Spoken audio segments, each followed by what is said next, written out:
gente, eu me chamo Cleibson e nesse momento eu quero falar um pouco para vocês sobre a igreja, a unicidade da igreja. Porque nós vivemos num mundo plural, mas sobretudo pensando aqui em nosso Brasil, um Brasil plural devido à sua história. E o mundo hoje ele vive uma pluralidade de ideias, de propostas. E aí eu acho que vale, não é, a gente pensar um pouco o que as Escrituras dizem sobre isso, certo?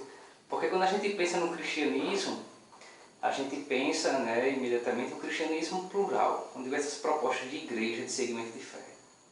E aí eu quero refletir com vocês é o seguinte: o que é que de fato o Cristo pensou, o que ele falou sobre igreja? Porque há quem diga assim, que Jesus não deixou igreja nenhuma, ele não quer placa de igreja, isso tudo é mentira. Isso aí é fruto de um pensamento chamado relativismo, certo? É um pensamento moderno, onde se crê que não há verdade absoluta, onde tudo aquilo que disser alguma coisa, né, que tem uma certa subsistência, isso vale. Mas, no entanto, o relativismo é uma doença, é um mal do século. A gente não pode pensar que não há verdades absolutas, porque há verdades absolutas. Porque se a gente pensa que não há verdades absolutas, é porque não há um Deus absoluto, que tem uma palavra absoluta e que tem uma vontade e uma verdade absoluta. Então, se Deus é absoluto, a vontade e o pensamento dele também são absolutos. E em relação à igreja, Deus pensou a igreja, Deus pensou a igreja. E aí a gente poderia pegar lá do Antigo Testamento, mas pela brevidade do nosso vídeo, a gente vai começar do Novo Testamento. No Evangelho segundo Mateus, no capítulo 16, versículo 18 seguintes, o Senhor, ele pergunta aos seus discípulos, quem dizem que é o Filho do Homem? E aí eles apresentam algumas respostas. E no versículo 18 o Senhor diz, também eu te digo que tu és Pedro, e sobre esta pedra eu edificarei a minha igreja, e as portas do inferno nunca prevalecerão contra ela. Eu te darei as chaves do reino dos céus. E o que ligares na terra será ligado nos céus, e o que desligares na terra será desligado nos céus. O Senhor, ele fala aqui que ele deixa uma igreja, e essa igreja está sobre Pedro. E Pedro negou. Pedro correu na hora do sofrimento, correu. E Pedro era muito pecador e muito rude, era. Mas mesmo assim, sabendo disso, o Senhor quis deixar a sua igreja confiada a Pedro, que é o colégio apostólico, né, aos 12. Mesmo sabendo quem era, mesmo sabendo que eles um dia o trairiam, o deixariam sozinho lá na cruz. Mas o Senhor quis deixar com Pedro. A igreja de Cristo é aquela que está com Pedro, aquela que está sobre Pedro. Que na verdade o nome de Pedro não era Pedro, era Simão. Quando o Senhor encontra com Pedro, é que ele diz, tu te chamarás Kefa, pedra, rocha, certo? Porque quando se há uma mudança de nome nas Escrituras, significa que há também uma mudança de missão, uma mudança de itinerário. E aí a mudança que Jesus concede a Pedro é, a partir de hoje, Simão, tu não és mais pescador de peixes apenas, tu és pedra para a igreja, tu és o fundamento da igreja, e está sobre ti a minha igreja.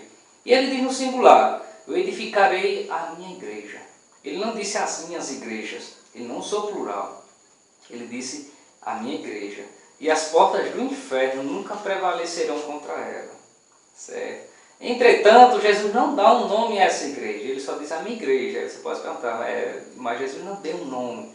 E de fato, a igreja de Cristo, ela não tem um nome, ela não pode ter uma placa, ela não tem um nome. A igreja de Cristo, ela não tem um substantivo, é igreja, apenas igreja. Todo o Novo Testamento não dá um nome à igreja, apenas diz igreja, certo? E aí veja só, a igreja de Cristo, que ela é singular, né? Pense, lembre, edificarei a minha igreja, uma só, no singular. Ele não disse as minhas, plural, não. O Senhor pensou o singular. Por que ele pensou o singular? Porque a igreja, ela também representa o corpo de Cristo.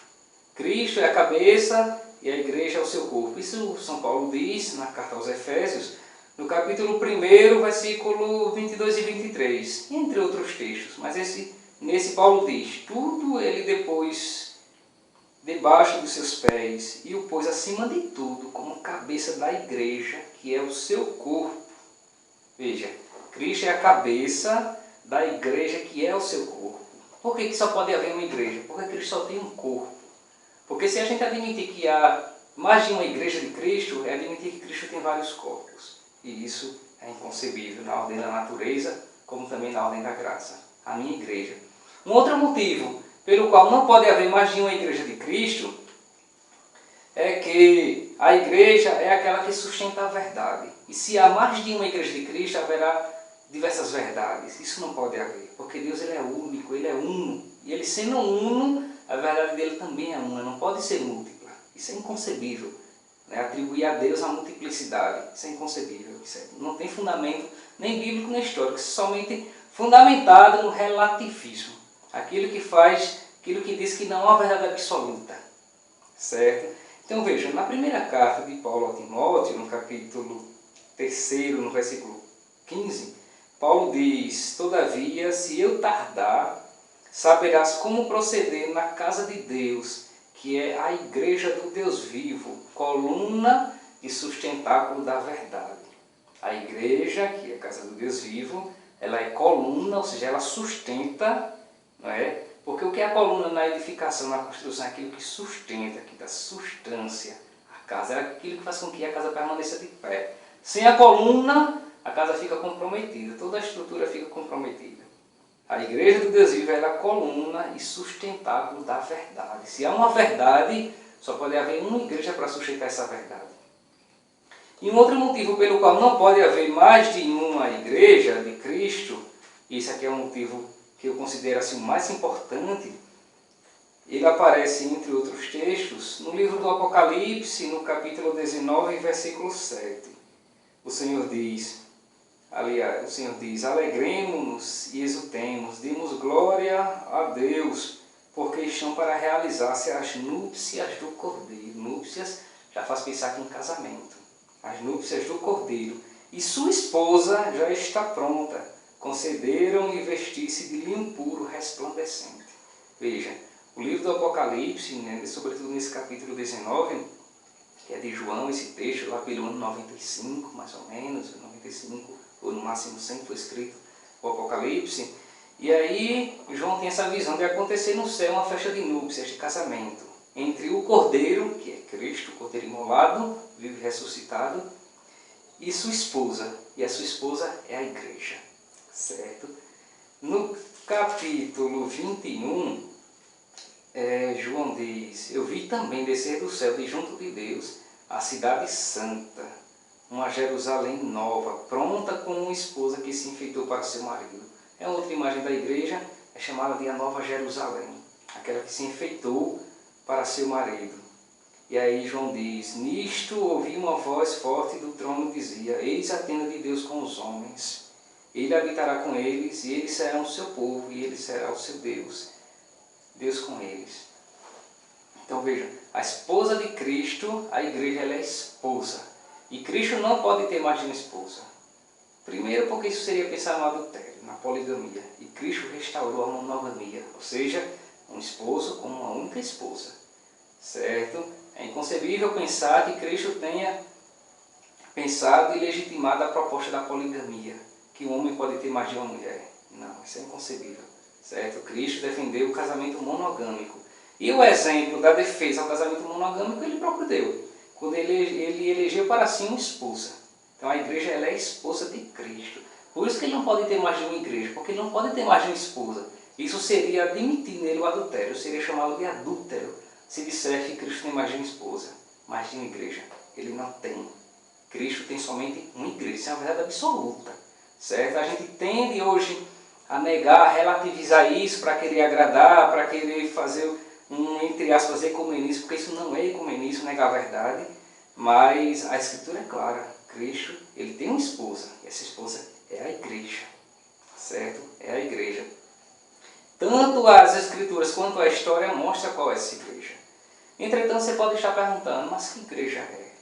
Porque até agora não apareceu nome nenhum, e nem vai aparecer. A igreja de Cristo ela não tem nome. Agora ela tem uma qualidade, ela tem um adjetivo. Certo? E esse adjetivo que a igreja tem, ela recebeu pelo ano 107, ou talvez 110 depois de Cristo. Logo após a morte do último dos apóstolos, que foi João. Que foi dado por Santo Inácio de Antioquia. Era o bispo de Antioquia na Síria. Morreu martirizado. Belíssima a história de Santo Inácio.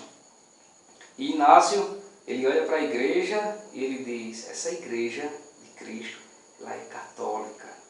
Esse adjetivo que Santo Inácio deu à igreja, ao chamá-la de católica, que não é o nome dela, é uma qualidade dela, isso universalizou-se de tal forma que hoje ela é conhecida como a igreja católica. Que na verdade a gente não pode pensar assim católica como um nome, como um substantivo, não. Ele é um adjetivo, é uma qualidade. Por que é uma qualidade? Porque a palavra católica, ela vem do grego, não é? E tem o seu correspondente no latim, e ela significa segundo a totalidade, ou ainda universal, no sentido de ela está aberta para todo o universo, ela está aberta para todos. E o primeiro significado que eu vos falei, ela é segundo a totalidade, ou seja, a plenitude da revelação, a plenitude da salvação, que são os sacramentos, estão nela e somente nela. E fora dela o que é que existe? Sementes da verdade. Foi isso que o Concílio Vaticano II trouxe para nós. Há de fato, fora dela, sementes da verdade, há elementos da verdade. A gente não pode dizer que nas outras comunidades cristãs não há elementos da verdade. Há elementos da verdade, como a palavra de Deus, como a busca sincera de Cristo, como a vida de conversão e uma vida santa, como a celebração da ceia. Não é? Há elementos da verdade, isso é reconhecível e todos nós temos a obrigação de respeitar esses elementos da verdade que há nas outras comunidades. E por isso que é possível o ecumenismo, porque a gente reconhece que também a eles, as outras comunidades cristãs, o Senhor concedeu a eles terem elementos da verdade. Agora é preciso dizer que a plenitude da verdade está somente na Igreja Católica, na Igreja que é católica, certo? Isso aqui é uma verdade absoluta, então ninguém duvide disso, ninguém relativize isso, ninguém acha que não é assim, porque é desse jeito, certo? É de fato algo delicado de dizer, né, em meio a essa pluralidade, que essa pluralidade ela tem suas causas. Uma das causas que eu vos falei é o relativismo, uma outra causa que eu vos falo para essa pluralidade de igrejas cristãs é o vazio existencial que o homem contemporâneo tem. E por meio desse vazio existencial, essa falta de sentimentos, essa falta de amor, essa falta de alternativas, que aí as pessoas acabam criando para si alternativas. E aí pegam a palavra de Deus para legitimá-la. Mas na verdade ela parte de uma carência existencial afetiva. Essa é uma das outras causas. Tipo, alguém decepcionou-se com alguém e aí funda-se um ministério e abre-se e coloca o nome de igreja. Isso parte de um vazio existencial. Mas não deve ser assim. Esse relativismo, que ele está muito presente, ele precisa um dia ser banido. Por quê? Porque Cristo, ele é a verdade. E São João diz, no capítulo 8, versículo 31 e 32, conhecereis a verdade, e ela vos libertará. Então, todo aquele que conhece a verdade, sabe de fato onde ela está. E essa verdade, ela foi depositada na igreja. Ela foi depositada na única igreja de Cristo. E somente nela é que deve estar curtida a verdade. Porque Cristo não pode ter duas verdades. Não pode haver mais de uma igreja de Cristo. Não pode. Cristo, ele tem somente uma igreja. E essa única igreja, Paulo diz na segunda carta a Timóteo, no capítulo 1, versículo 18, versículo 14, aliás, que essa igreja ela guarda o depósito da fé. São Paulo diz a Timóteo, guarda o bom depósito por meio do Espírito Santo que habita em vós. Veja, guarda o bom depósito, a sã doutrina, algumas traduções traz. Guarda a santa doutrina. Então, meu irmão, né, você de repente pode ser de outra crença cristã, e isso merece todo o respeito, né, todo aquele que crê diferente, merece todo o respeito e uma relação sem discriminação nenhuma.